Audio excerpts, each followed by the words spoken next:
அனைவருக்கும் வணக்கம். இன்று நாம் வாசிக்க இருப்பது நினைவு அலைகள். நெத்து சுந்தர வடிவேலு அவர்கள் எழுதிய சுயசரிதை நூல் அத்தியாயம் 19 தொடர்ச்சி.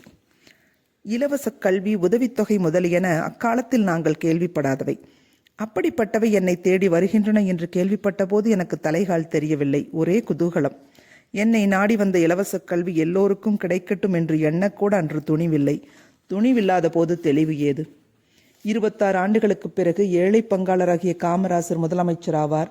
சாதி வருவாய் வேற்றுமை பாராட்டாமல் எல்லோருக்கும் உயர்நிலைப்பள்ளி முடிய இலவச கல்வி கொடுக்கும் கல்வி மடையை தாராளமாக திறந்து விடுவார். கர்ம வீரர் காமராசர் வளர்த்த இலவச கல்வியின் நிறைவு விழாவை ஆணையிடும் முதலமைச்சராக திரும்பி பக்தவச்சலம் விளங்குவார். இப்பெரிய கல்வி வளர்ச்சி காதையில் எனக்கும் ஒரு பங்கு கிடைக்கும் என்று கனவு காணவும் தெரியாது. என்னுடைய சாதகத்தை பார்த்த கெட்டிக்காரர்களில் எவரும் ஓய்வு பெறும்போது தாசில்தாராகியே ஓய்வு பெறுவார் என்பதற்கு மேல் சொல்ல துணியவில்லை. ஏன், அன்றைய இந்திய பட்டிக்காட்டான் தாசில்தாராக எண்ணுவதே பேரவாவாக கருதப்படும்.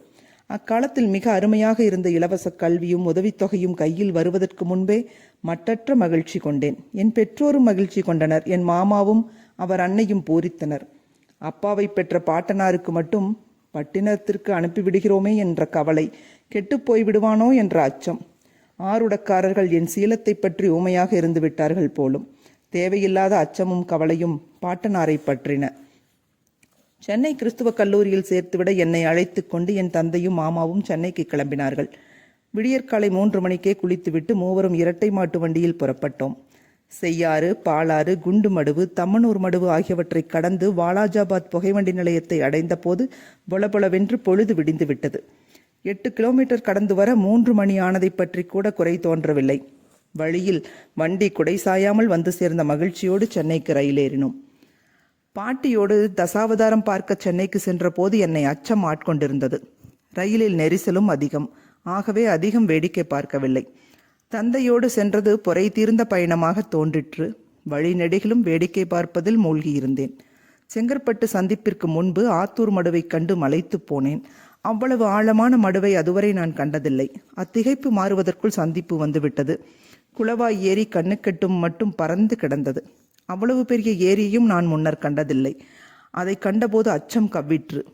ஏரி என்ன மேலே வந்தா விழுங்கிவிடப் போகிறது? இது முதல் முறை கண்டபோது புரியவில்லை. செங்கற்பட்டு சந்திப்பில் காத்திருக்கையில் பழைய நினைவு மின்னிற்று.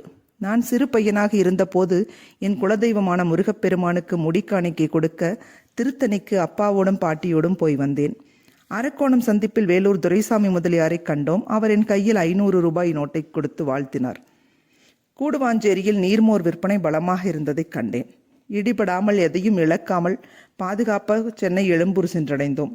அருகில் ஓடிய டிராம் வண்டியில் ஏறினோம். மேலே துண்டு மட்டும் போட்டுக்கொண்டிருந்த என் தந்தையை பார்த்து உடம்பை மூடிக்கொள்ளுங்கள் என்று நடத்துனர் கூறினார். அதில் அதிகாரம் தொனிக்கவில்லை. அக்காலத்தில் பேருந்திலோ டிராமிலோ பயணம் செய்வோர் உடம்பை மூடிக்கொள்ள வேண்டும் என்பது மரபு. அதன்படி நடந்தார் என் தந்தை. தொடர்வோம். அலைகள் ஓய்வதில்லை.